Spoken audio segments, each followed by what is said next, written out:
Hello and welcome to Filibusters in Fine Print, where AMGA's public policy team gives you the insider view on healthcare regulations and legislation. Thanks so much for joining us for the latest from Washington, D.C. Good morning and welcome to AMGA's Filibuster in Fine Print with all the news regarding public policy in D.C. There's a lot of it today. I'm Chet Speed, your host, and today I'm with... I'm Lauren Latney, Director of Government Relations, and I am currently obsessed with Severance and The Pit, which is on HBO Max. Please sponsor us. So that's our question for the day. What's your favorite TV show? Yeah. All right, good. Jamie? Jamie Miller, Ambassador Goodwill for AMGA. Also watching something medically related, St. Denis Medical, which is more a comedy.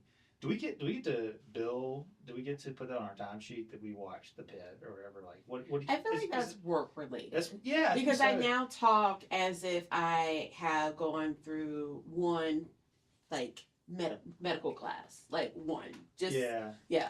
So I'll make citations and enough, stuff. actually. That's enough. That's enough clinical knowledge. I think You're so. fine. And the St. Denis, I'm very concerned. Do all surgeons have samurai swords in their office? Because they do in that show. You're looking at me as if I would. Let's poll our members. So if you're a surgeon, do you have a samurai sword just for fun? So that's it. Yeah, great. That's a long one because I'm sort of older than all of you. I just watch PBS, and that's all I do. So I'm not on today's show. All creatures great and small. Outstanding. When you're feeling, we need a little. Except for they go to World War II. You're like, come on, I don't want to see that I part. haven't done that. That's the first three seasons. Okay.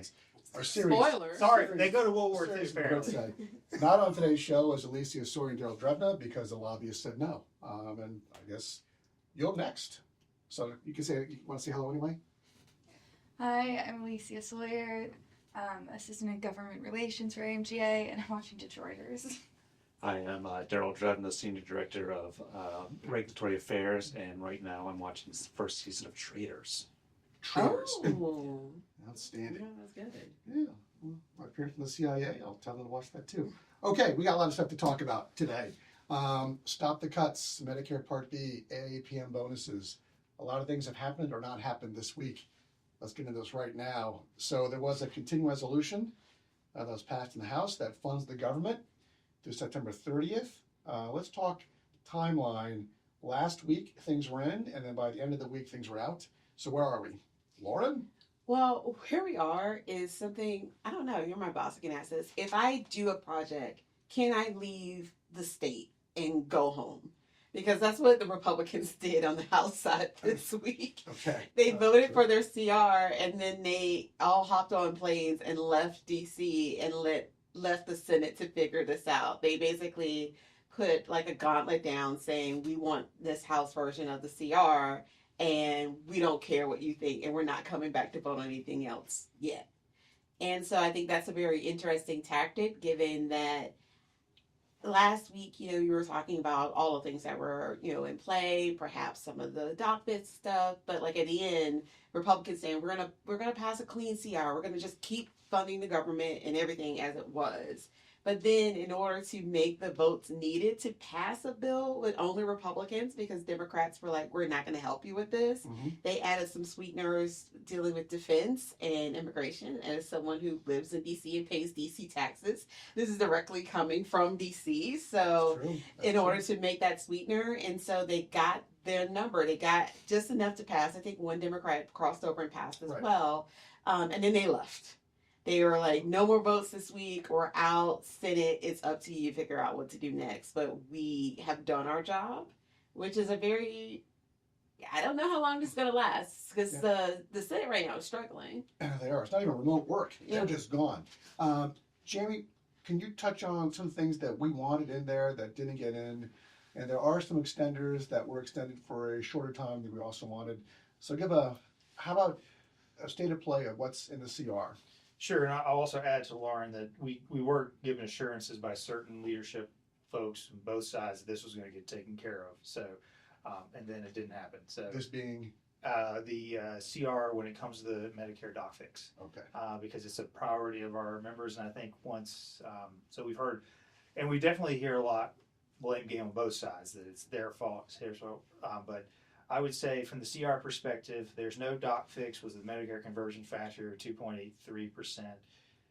cut that started January 1. So that there was talk of that being included in a bill, but it wasn't. Also, the advanced alternative payment model extension. These two programs, which are critical towards value-based care, were not extended. And I think the frustrating thing was this was considered in December, and it was paid for with pay-fors. Non-controversial bipartisan things, but yet they still weren't included in a CR. Some of the issues that are important to our members as well that was included were extension of programs like the Medicare geographic and site of service flexibility. So you're still going to be able to provide Medicare, or you can always provide the care, but you're going to get reimbursed for the telehealth until September 30th. Hospital home programs extended, the work geographic index floor of 1.0 and the Medicare programs extended, and the delay in the Medicaid dish cut payments, those are included as well. So there are some victories, and we've talked about this in the past, but at the end of the year, there was a 4% pay-go cut looming, and that did get removed. So there is no 4% pay-go cut. Okay, and so no doc fix, no PM bonus, but telehealth, hospital home, and Medicaid dish cuts were extended to September 30th, at which point Congress will have to deal with this again, right after they finish with reconciliation, which will be series 11, 12, 13, 14, and 15 coming up on the reconciliation process. Maybe beyond. It could be. There's a lot going on in there. And I would say also, this is kind of wonky, but this is on the fiscal year, but the way Medicare works is on the calendar year. So this is very strange that they're going to get these Medicare's policies until the end of September, but it's going to cause a huge concern at Medicare and how to implement all this stuff at off calendar. I want our listeners to note that Jamie's looking at Daryl the entire time he said that. So I want his respect. That is your classic lobbyist look at help me red person. Hey, look, I know what you do. Really, really sort of confusing. calendar fiscal. Yeah. Perfect. Yeah, that's outstanding. Okay, so what next steps do our members have on some of these critical issues? Right now, so the Senate Finance Committee basically is sort of reintroducing some of the bills that we talked about that did not get passed in December due to an ill-advised tweet. And so they created its S891, which is a bipartisan healthcare act. And essentially it's all the stuff that we like. They are doing something, they did try to do something called a hotline, which essentially they introduce a bill. They say, hey guys. Great song, by the way. I know. There's also one by Drake. We're feeling a little mixed about Drake right now. So, yeah. We're on two different paths. We're on two different paths. It's okay. We're going to go back to the main path, Good. which is all votes now focus on the Senate. All roads are to the Senate. And so basically a hotline is when you float a bill and be like, hey, we would like to do this under unanimous consent. Everyone, if we all agree, we can just pass this bill. And usually something at a hotline can only occur if no one puts something called a hold on it. Was the Sims to be like, I don't like this bill, or like maybe I want to wait on this, and it only takes one senator to put a hold on something to stop the UC process from happening. Okay. And so right now they want to do a freestanding doc bill. It's been floating around. There seems to be interest in it. We're even seeing interest in the House side, to be honest, where you have like Representative and Ranking Member of Energy and Commerce Frank Pallone saying, let's just do the December package. So we're seeing this momentum here. And so we would like that vote to happen. But we are now hoping that Republicans are going to help. But yesterday, Senate caucus met together and they said, if there's a CR that doesn't have any of this, we're not essentially going to help Republicans pass this CR without all this stuff in it. We would like a 30-day extension so we can negotiate a bipartisan package. If we don't get that, then that's it. Right now, Senate Republicans need 8 Democrats to cross over in order to pass this without going into a filibuster, to break the filibuster. And Democrats are like, we're not going to do it. So it's kind of cool being on the Hill yesterday in Senator Schumer's office while all this is going on, because you could feel the tension in the air of like what decision they were going to make, because either one was going to be controversial, and they chose, I think, the most controversial.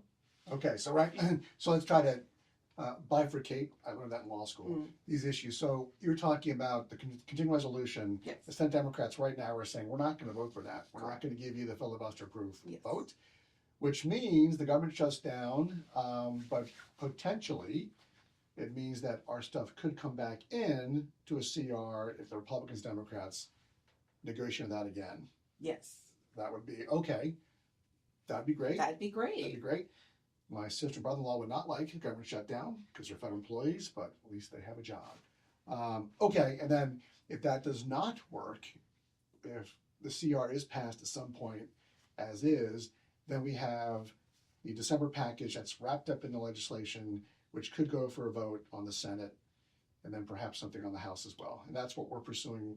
We're pursuing both. Yes. We're pursuing what? We like all the paths. Okay, like all paths. We like That's all good. all paths that lead to providers being fairly compensated for what they're doing. Is the path that we're always going to go on. I like that. Yeah, That's and the good. December package is paid for, and so I mean there's things that might be adjusted, but when it comes to conversion factor and APMs, also that December package extended.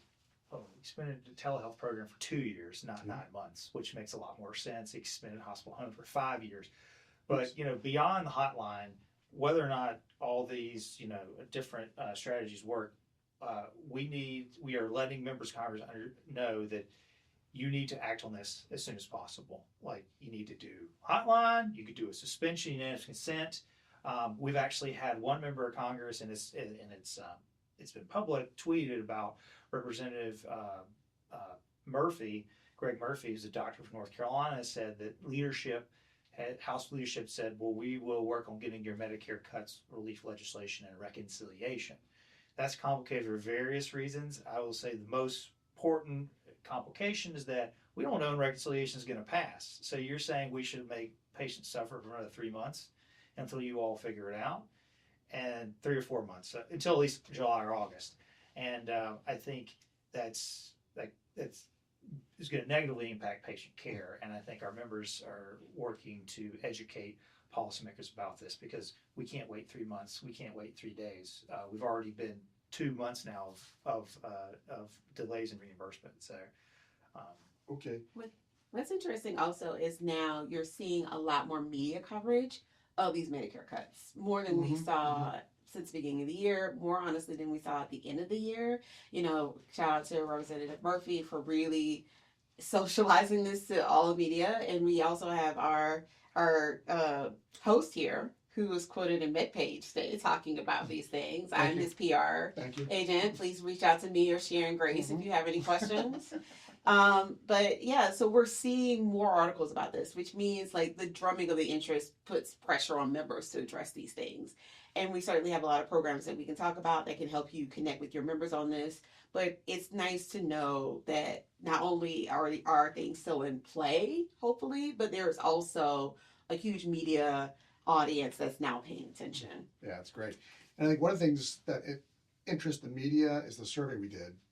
So we do a couple surveys around Medicare cuts and the impact these cuts have on our members' ability to provide care to their patients. What did that say? We did one just last 2 weeks ago, Yeah. or 2 weeks ago. Yeah. It was pretty dramatic stuff, wasn't it? Yeah. yeah, there was mention of 40% of our members, the respondents, were going to eliminate services for Medicare patients. 25% were going to furlough clinical staff, and then 13% are not accepting new Medicare patients. So Laura and I both sent this to Capitol Hill, and I think the responses were overwhelming because they're like, oh, this is not about doctor pay. This is about patient access to care. It's like, yes, that's what all this is about. It's about patients getting this care. And I will also add another strategy, and we've talked about this in the past, was that we have overwhelming support for this issue, DocFix. We had Representative Miller Meeks, who's a doctor from Iowa, and last October, November, got 233 House members. You need 218 to pass a bill. So we got 233 people have already said we need to fix this. In the Senate, we had 41. And so the current bill that's going to eliminate the conversion factor bill has at least 109 co-sponsors. So we just need to get those folks more vocal. So for the most part, everyone agrees on the policy. Yes. It's the politics that have gotten in the way so far, really since December. Okay, well, that's good. So we have a hotline, we have the CR that's may or may not be voted for, and then we have reconciliation with Congressman Dr. Murphy. So we have 3 avenues around this, which is good. But as you all both said, we need to get this thing done right away because, patients are not getting the access that they need. I've been in the Hill. I worked on the Hill 38 years ago. And what I remember from those days was members, when it comes to healthcare, care about two things. One, access to care, and two, employment in their districts and states. And both will be impacted. So it's time, we believe, for this to get done as soon as possible. So Alicia, If you are an AMGA member and you are looking to advocate on behalf of these Medicare cuts and getting them addressed, please contact Lauren Latney to do our district advocacy program. We do everything for you. You can use the survey results, and you can really impress upon your member the importance of having the doc fix addressed. And we've had some really great meetings with some of our members so far with their delegations. We're putting out real financial facts about what the impact of cuts are for both Medicare and Medicaid, which we'll talk about later, on their states, and also the importance of telehealth. You know, we have been hearing from members that they had stopped doing telehealth appointments. They had shut some of that stuff down. And how do you absorb so many people back into clinical practice? And so your stories really resonate. Your stories matter, and we'd love to connect you to your members so you can tell those stories. all right, we're good when we partner together with the members. I think that's it. Thank you for today. I'm so glad that both of you are on the Hill all the time on this issue. And we will see you all soon. Today, we have two special guests to talk about AMGA's annual conference. With me today is Sharon Grace, Marketing and Communications. Guru and Adam Powers, event manager for AMGA. fantastic. It's an all-star team. And so we have another conference coming up. And why go to the annual conference? I mean, why not go? Great content. We do have a lot of new tracks, the AMJ track, independent track, health system tracks for you guys to enjoy. Some leadership councils, a few immersion sessions as well. But I'll be at registration desk. That's the reason to go. Doing my thing. Just Show to see us you. the To see Adam. you. Yeah. Absolutely. And we've got some exciting things like armadillo racing. And I don't know that it's actually like riding a steer, but there will be a steer on the show floor. And the show floor is no longer called the show floor, it is the hub. And there's new tech talks there. We've got some deep dives. So a lot of exciting, deep content to come forward. Adam, 3 questions. Yes. When is the annual conference? Where is it? And how do we register? It is March 26th to 29th at the Gaylord Texan in Grapevine, Texas. And you can register at amj.org. Thank you, too. You are our first 2 special guests. You knocked out of the park. Very skibbity. Thank you all, and have a good day. Thanks for joining us for Filibusters in Fine Print. This podcast was brought to you by AMGA. For more information about AMGA's advocacy efforts, visit amga.org/advocacy.